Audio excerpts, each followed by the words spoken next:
Hello everyone, welcome to Qtrix. This is Pranay Mandal and MSc first semester के fourth paper molecular biology के next lecture में आपका फिर से स्वागत है। इससे पहले क्या कहते हैं, हमारे बहुत लेक्चर आ चुके हैं। अगर आपने वो अभी तक चेकआउट नहीं करा तो प्लीज़ गो एंड चेकआउट, हमारे चैनल पे अवेलेबल है।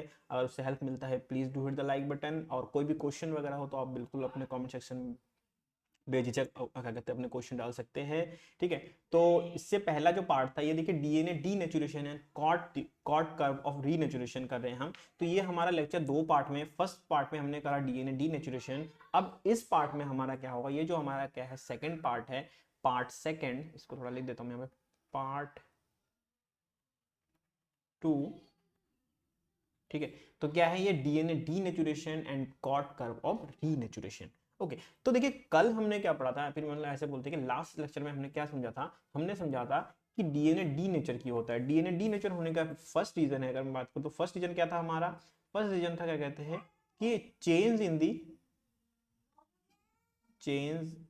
दी environmental environmental pH. Environmental pH अभी हम इसको क्या बोलते हैं, इसको बोलते हैं ऑप्टिमल पीएच। मतलब जिस पीएच पे डीएनए का double helical structure, optimal pH क्या होगा, the pH eight which the pH eight which double helical structure of DNA stabilises. Okay, तो क्या कहा मैंने कि change in the environmental pH, ये किसका रीजन है, रीजन किसका लिख रहे हैं हम, ये लिख रहे हैं रीजन फॉर डीएनए डीनेचुरेशन। ठीक है, तो डीएनए डीनेचुरेशन क्या होता है, तो फर्स्ट रीजन क्या है हमारा कि change in the environmental pH, या फिर उसका ऑप्टिमल जो पीएच है उस पे क्या कहते हैं उसमें चेंज हो जाएगा। तो उसका ऑप्टिमल पीएच क्या होता है, pH eight which double helical structure of DNA stabilises. ठीक है, एंड सेकंड पॉइंट क्या है हमारा, चेंज इन दी, चेंज करेंगे, या फिर सिंपल टर्म में इसको हम ऐसे बोल सकते हैं कि चेंज से बेहतर क्या होगा, चेंज इन द टेम्परेचर। और टेम्परेचर चेंज मतलब क्या है कि जनरली क्या होगा, इसको इंक्रीज करेंगे। तो हम इसको क्या बोल सकते हैं, इसको हम बोल सकते हैं चेंज इन दी टेम्परेचर भी बोल सकते हैं, और फिर इसको हम ऐसे बोल सकते हैं, इसको क्या कहते हैं हीट ट्रीटमेंट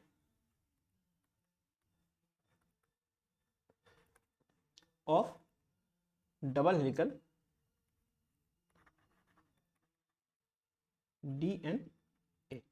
अब मैंने क्या कहा कि change in the temperature heat treatment of double helical DNA. अब देखिए हर जगह पे डबल हेलिकल क्यों लिख रहा हूं मैं, डबल हेलिकल का मतलब, डबल हेलिकल इसलिए लिख रहे हैं क्योंकि डीएनए का जो डीनेचुरेशन होता है वो क्या होता है, वो डबल हेलिकल स्ट्रक्चर से, हमने लास्ट लेक्चर में बताया था। ठीक है, अभी थोड़ा सा बता देता हूं, डबल हेलिकल स्ट्रक्चर क्या करता है, वो डीनेचुरेशन के प्रोसेस से क्या होता है, वो double helical structure single helical structure, मतलब क्या है, डबल स्टैंड्स कन्वर्ट्स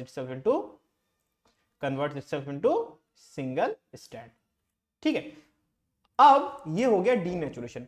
अब कहते हैं कि जब डीनेचुरेशन का प्रोसेस हो गया, हमने स्टडी कर ली, अब क्या करते हैं, when we put the DNA, अभी हम क्या कहते हैं, व्हेन द डीएनए, फिर when the denature DNA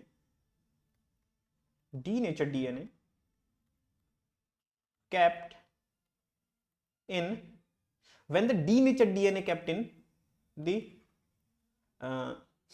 normal conditions, the denatured DNA, या फिर the DNA itself, the DNA, the single, इसको बोलते हैं the single stranded DNA started to reanneal itself automatically. Automatically.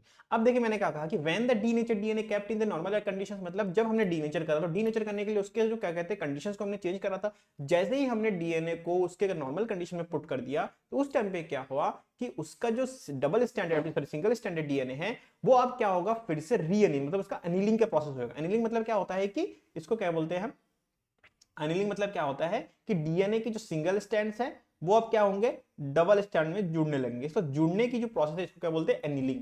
ठीक है, तो री एनील मतलब पहले तो टूट गया तो इसको री एनील होता है, वो दोबारा से एनीलिंग स्टार्ट हो जाती है इटसेल्फ।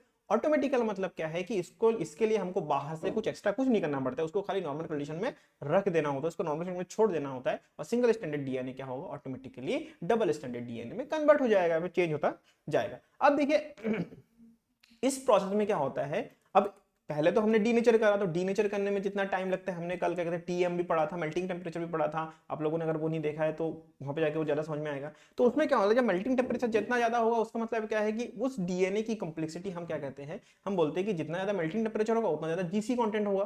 ठीक है, जितना कम टीएम होगा उतना क्या होगा उसका, उसमें एटी कंटेंट होगा ज्यादा। ठीक, फिर हम एक टर्म बोलते हैं, जैसे हमने फर्स्ट जब हमने जीनोम पढ़ा था तो उस टाइम पे मैंने क्या कहा था कि डीएनए जो होता है, फिर जब हमने सी वैल्यू पढ़ी थी उस टाइम पे कहा था कि जो content of DNA is directly proportional to the complexity of the organism, मतलब जितना ज्यादा डीएनए कंटेंट होगा, जितना ज्यादा जीनोम कंटेंट होगा उतना ज्यादा कॉम्प्लेक्स होगा। बट ये हमने क्या करा था, वो एक पैराडॉक्स थ्योरी बन गई थी, सी वैल्यू पैराडॉक्स थ्योरी बन गई थी। और वो पैराडॉक्स थ्योरी क्या कहते हैं कि नहीं, ऐसा नहीं होगा कि जीनोम कंटेंट ही ज्यादा हो। कंटेंट क्या होना चाहिए, जीन कंटेंट ज्यादा होना चाहिए, जीन जो कि होंगे एक्टिव जीन्स। तो एक्टिव जीन्स जो होंगे, जितने ज्यादा एक्टिव जीन्स होंगे उतना ज्यादा उस ऑर्गेनिज्म की कॉम्प्लेक्सिटी होगी। ठीक है, उसको मैंने डिटेल में समझाया भी है, क्या कहते हैं सी वैल्यू और सी वैल्यू पैराडॉक्स वाले लेक्चर में। तो अब अगर आपने वो नहीं देखा तो वो जरूर जाके चेक देखिए, तो फिर आपको ज्यादा समझ में आ जाएगा। ठीक, और तो अब इसमें क्या कह रहे हैं हम कि ये ऑटोमेटिकली एनीलिंग स्टार्ट हो जाती है। अब ऑटोमेटिकली एनीलिंग स्टार्ट होने के लिए हम थोड़ा सा इसको क्या कहते हैं, यहाँ थोड़ा सा लाइनिंग कर लेते हैं, थोड़ा सा ग्राफ बना लेते हैं। सपोज कर लेते हैं कि हमारा डीएनए कुछ ऐसा है,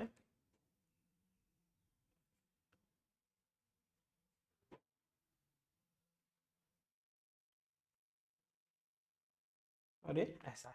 ठीक हो गया, तो ये हमारा क्या है, ये हमारा हो गया वाई एक्सिस, ये हमारा हो गया एक्स एक्सिस। ठीक है, अब हमने क्या कहा कि रीएनीलिंग में क्या दो चीजें आएंगी काम में। पहला आएगा क्या हमारा टाइम, सॉरी, पहला आएगा हमारा टाइम। ठीक है, टाइम मतलब क्या है, टाइम टेकन फॉर रीएनीलेशन, रीएनीलिंग,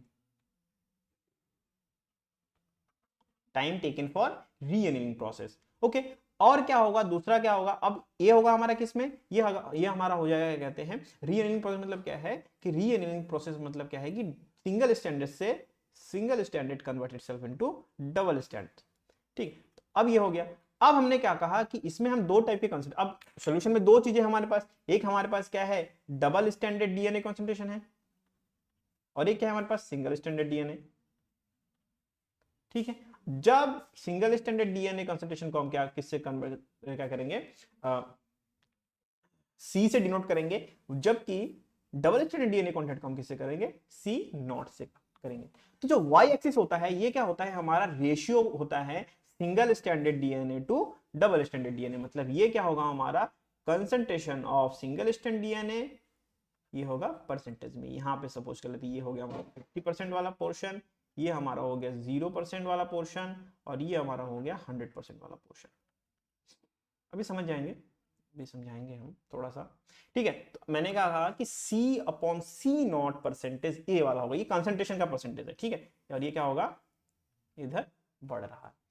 अब यहाँ पे क्या कह रहे हैं हम, अब यहाँ पे हमारा है इस साइड में क्या है हमारा T है, बट ये T क्या है, C नॉट को बनने में जो टाइम लगा, तो ये क्या है हमारा C नॉट T वाला एक्सिस। ठीक है, तो एक्सिस क्या हो गया हमारा, C नॉट T को डिनोट करेगा, मतलब डबल स्टैंडर्ड डीएनए को बनने में लगने वाला टाइम डिनोट करेगा। वहीं पे जो हमारा वाई एक्सिस होगा, वाई एक्सिस को डिनोट करेगा, वाई एक्सिस डिनोट करेगा हमारे क्या कहते हैं C, sorry, single standard DNA concentration to ratio of single standard DNA to double stranded DNA, या फिर C अपॉन C नॉट का परसेंटेज होगा यहाँ पे। अब इसको हम कैसे करेंगे, ये कुछ इस तरीके से होता है कि 0 से स्टार्ट होता है और ये कुछ इस तरीके से आता है, ठीक है। ये कुछ इस तरीके से आता है। अब इसमें थोड़ा सा मैं हल्का सा यहाँ पे आते हैं, ये हो गया, ठीक हो गया। चलिए अब यहां पे समझ लेते हैं हल्का सा ये इसका मतलब क्या है। तो सबसे पहले देखिए डीएनए के अंदर क्या होते हैं, दो तीन तरीके के हमारे सीक्वेंस होते हैं, न्यूक्लियोटाइड सीक्वेंसेस होते हैं। न्यूक्लियोटाइड मतलब तो बेस पेयरिंग होती है। तो क्या है, सबसे पहला होता है रिपीटेटिव न्यूक्लियोटाइड सीक्वेंसेस, ठीक है। तो रिपीटेटिव न्यूक्लियोटाइड सीक्वेंसेस क्या होगा, जितने ज्यादा रिपीटेटिव न्यूक्लियोटाइड सीक्वेंस होंगे वो सबसे पहले रीअनील होंगे, मतलब बहुत जल्दी वो क्या होंगे, क्या कहते हैं, एनिलिंग होंगे उनके। रिपीटेटिव सीक्वेंस मतलब क्या है, जैसे सपोज कर लिया हम थोड़ा सा एग्जांपल के लिए यहाँ पे ले लेते हैं, जैसे कि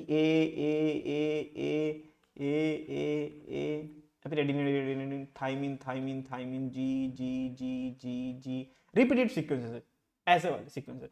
जब हम बात करते हैं कि ये वाला होगा, तो जब इस टाइप के रिपीटेटिव सीक्वेंसेस होंगे तो वो क्या होंगे, सबसे पहले एनिलिंग होंगे। तो मतलब क्या है कि जो सबसे पहला पोर्शन जो हमारा एनिलिंग हुआ वो क्या है हमारा, ये है हमारा रिपीटेटिव। इसको थोड़ा कलर चेंज कर देता हूं ताकि थोड़ा समझ में आए। ये क्या है हमारा रिपीटेटिव सीक्वेंसेस, ठीक हो गया। ये हो सबसे पहले कौन से होंगे, रिपीटेटिव सीक्वेंसेस है, फिर न्यूक्लियोटाइड सीक्वेंसेस। सेकंड क्या होगा, उसके बाद जो ये वाला पोर्शन होगा, ये वाला क्या होगा, ये होंगे moderately repetitive sequence, moderately repetitive sequences, ठीक है, सीक्वेंसेस। एंड देन लास्ट में, सबसे लास्ट में कौन सा एनिल होगा, वो क्या होगा, मोस्ट यूनिक सीक्वेंसेस, ठीक है। तो हमने क्या करा यहां पे, हमने थोड़ा सा हमारा ये क्या है, अब इस कर्व को या फिर इस ग्राफ को क्या बोलते हैं जनरल टर्म में, इस ग्राफ को बोलते हैं हम C naught T curve of renaturation, C naught T curve of renaturation. यहां पे समझ गए। तो मैंने क्या कहा कि जब रिपीटेटिव सीक्वेंस होंगे डीएनए में ज्यादा, तो सबसे पहले वो वाले डीएनए क्या होंगे हमारे, या फिर वो वाला डीएनए का सेक्शन रीअनील होगा। उसके बाद मॉडरेटली रिपीटेटिव सीक्वेंस होंगे, उसमें थोड़ा ज्यादा टाइम लगता है। और उससे ज्यादा टाइम किसमें लगता है, अगर यूनिक सीक्वेंसेस है, लाइक ऐसे वाले सीक्वेंस। यूनिक सीक्वेंस मतलब क्या बोल रहा हूं मैं, जब मैं यूनिक सीक्वेंस के बारे में बात कर रहा हूं, तो यूनिक सीक्वेंस कैसे होंगे, A T G ji C T A जी सी जी जी सी जी सी, इस टाइप के सीक्वेंस जब होंगे तो क्या होंगे वो, मतलब इस टाइप की, मतलब क्या है कि जो हमारे क्या कहते हैं रिपीटेटिव सीक्वेंस होंगे, सॉरी यूनिक सीक्वेंस होंगे, वो सबसे ज्यादा टाइम लेंगे अनिलिंग में।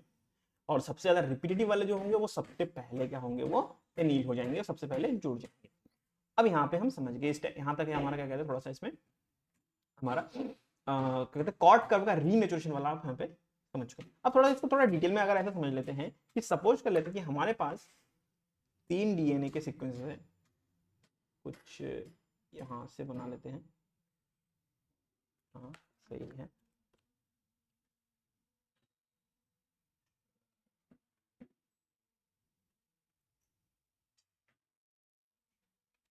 ये हो गया हमारा, थोड़ा सा हल्का सा टेढ़ा मेढ़ा हो गया, कोई इशू नहीं है, ठीक है। ये फिर से एक्स एक्सिस, ये फिर से वाई एक्सिस, ठीक हो गया।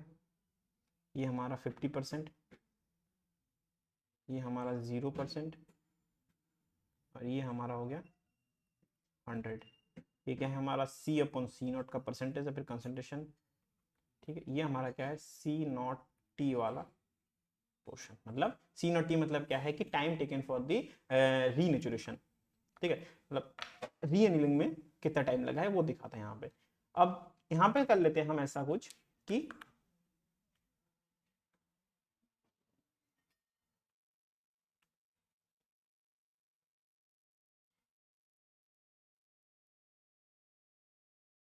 एक डीएनए हमारा ये हो गया,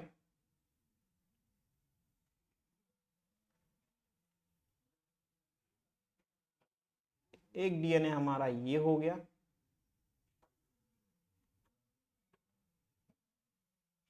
और एक डीएनए हमारा ये हो गया।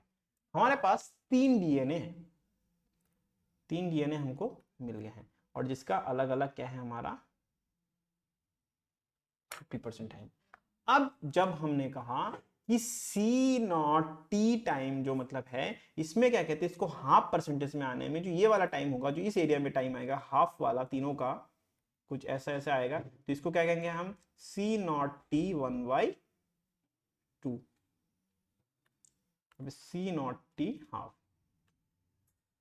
सी नॉट टी हाफ। इसको कैसे डिनोट करते हैं हम, सी नॉट टी हाफ। मतलब क्या है कि टाइम टेकन फॉर, या फिर क्या कहते हैं, time taken for half way process. मतलब इस पॉइंट पे क्या होगा, इस टाइम पे क्या होगा कि जो हो डीएनए का कंसंट्रेशन होगा सोल्यूशन में, वो क्या होगा, 50% डबल स्टैंडर्ड डीएनए होंगे एंड 50% सिंगल स्टैंडर्ड डीएनए होंगे। तो एग्जैक्ट जब कॉट हाफ होगा या फिर C T half, C naught T half होगा, तो उस टाइम पे क्या होगा, सोल्यूशन में क्या होगा हमारा, 50% डबल स्टैंडर्ड डीएनए होगा और 50% सिंगल स्टैंडर्ड डीएनए होगा। अब हमने क्या कहा कि फर्स्ट ऐसे कुछ बना लेते हैं, हम इसको बना लेते हैं फर्स्ट डीएनए, इसको बना लेते हैं फर्स्ट। 3 डीएनए जो हमारे पास है, क्या है हमारा, एक DNA1, इस एक हो गया हमारा DNA1, DNA2 एंड DNA3, 3 हो गए हमारे पास डीएनए।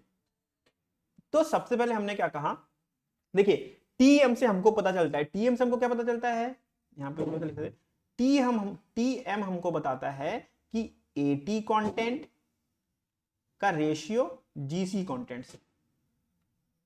ठीक है, टीएम हमको ये बताता है। अगर आपको टीएम नहीं पता है तो टीएम के लिए इससे पहला इसका जो पार्ट 1 है वो देख लीजिए, वहां पे मैंने टीएम बता रखा है।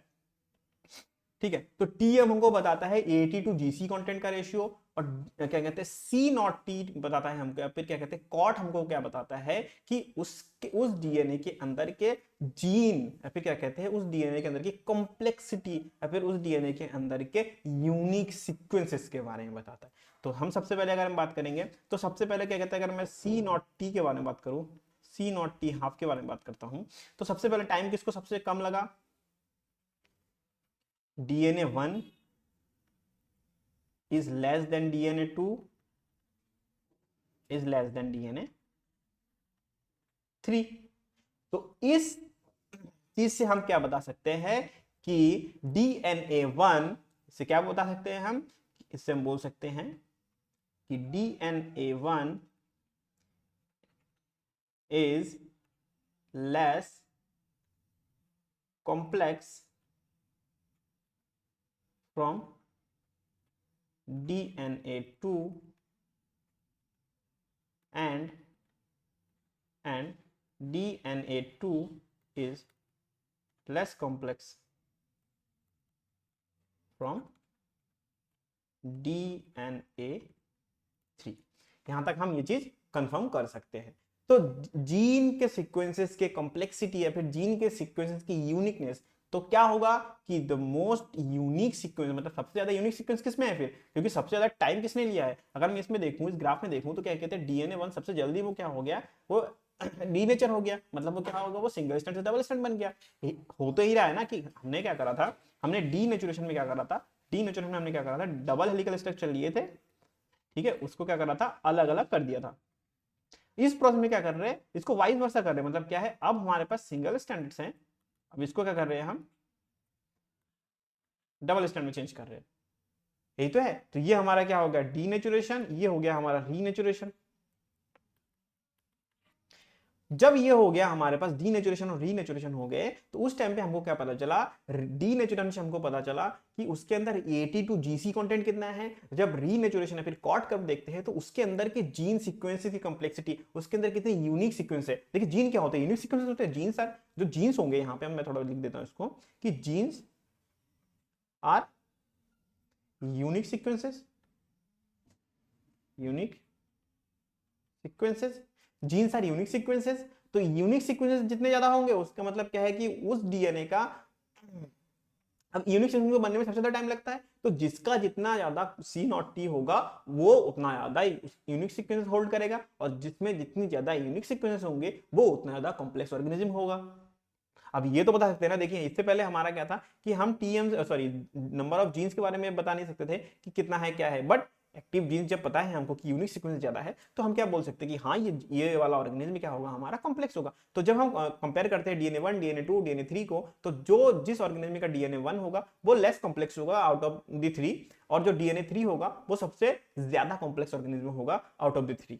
ठीक है, तो यहाँ पे हमने ये समझ लिया। तो क्या कहते हैं, जो कॉट कर्व है वो क्या समझाता है हमको समझाता है कि उस पर्टिकुलर डीएनए में, उस पर्टिकुलर जीनोम में यूनिक सीक्वेंस यानी कि जीन कितने हैं, जीन का रेशियो कितना है, जिसको जितना ज्यादा सी नॉट टी लगेगा, उसको जितना ज्यादा टाइम लगेगा रीएनिलिंग में, वो उतना ज्यादा यूनिक सीक्वेंसेस होल्ड करेगा, and that is directly proportional to the complexity of the organisms. तो हम क्या बोल सकते हैं, यूनिक सीक्वेंसेस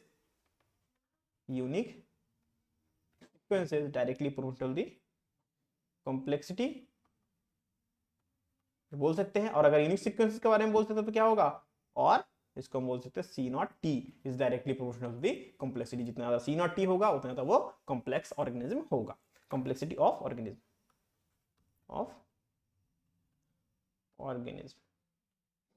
यहां तक समझ गए हम। ये बात तो हमारे क्या कहते हैं समझ में गए। तो इससे हमारा स्टडी में थोड़ा सा हेल्प हो गया यहां तक कि सी नॉट टी करेंगे तो क्या होगा। अब यूनिक सीक्वेंस से एक बात और पता चलती है, पता क्या चलता है कि जो क्या होगा हमारा कॉम्प्लेक्सिटी ऑफ ऑर्गेनिज्म है वो यूनिक सीक्वेंसेस के क्या कहते हैं डायरेक्टली प्रोपोर्शनल है। तो हम क्या कहेंगे कि अगर वो उसमें क्या कहते हैं रिपीटेटिव सीक्वेंस, तो वो उसमें क्या होगा, वो उतना ज्यादा क्या कहते हैं वो कॉम्प्लेक्स नहीं होगा। तो हम यहाँ पे ये बोल सकते हैं, एक चीज और बोल सकते हैं कि repetitive nucleotide sequences anti sequences is directly proportional number of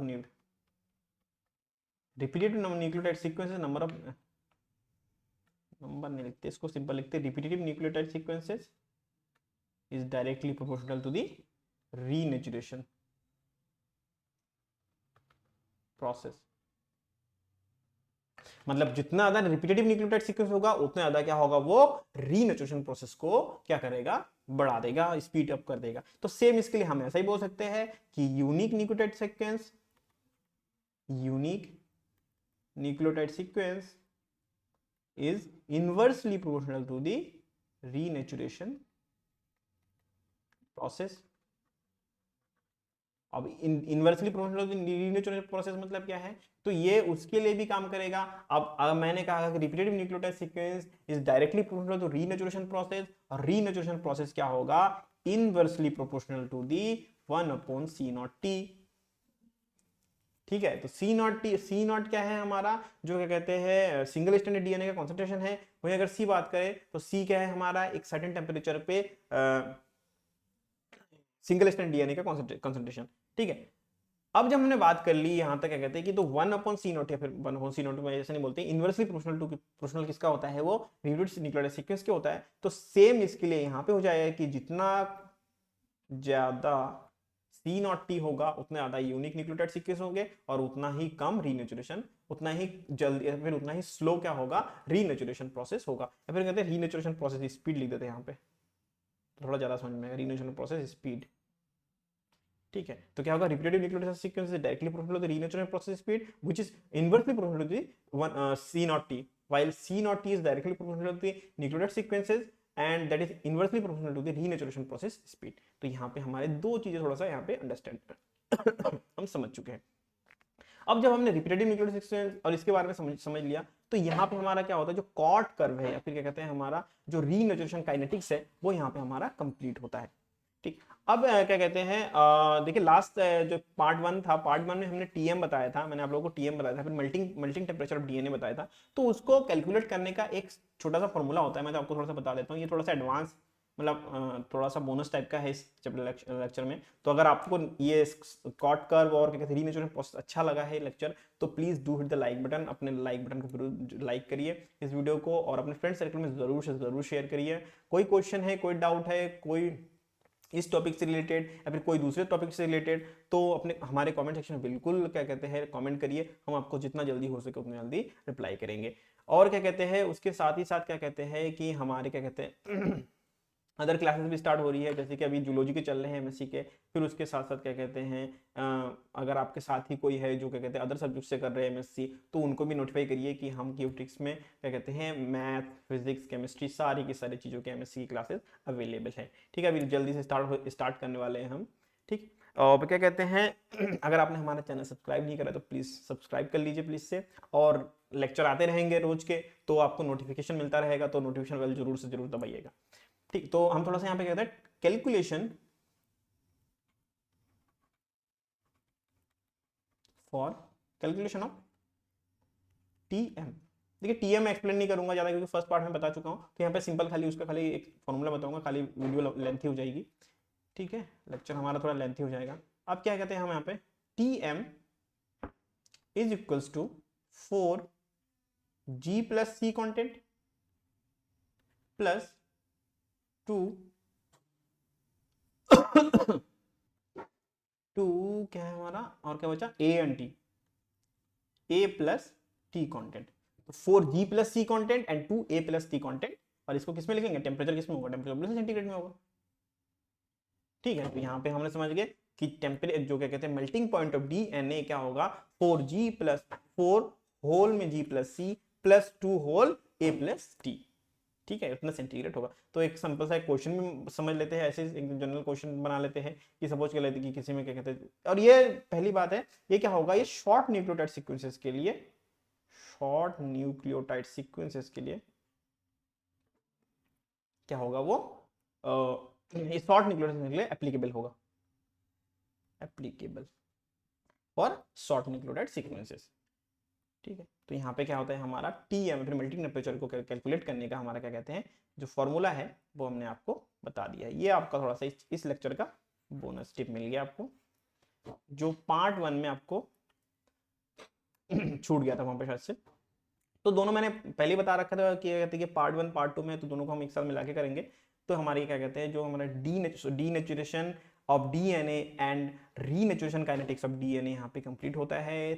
thank you for watching, stay tuned to Qtrix, और please do hit the like button, और कमेंट सेक्शन में ज़रूर से ज़रूर अपने डाउट्स पूछिएगा, अपने दोस्तों में शेयर करिएगा इस लेक्चर को जितना हो सके उतना ज़्यादा, और क्या कहते हैं कि हमारे सब्सक्राइब बटन को ज़रूर से दबाइएगा। ठीक है, तो नेक्स्ट लेक्चर तक मिलते हैं, ऑल द बेस्ट।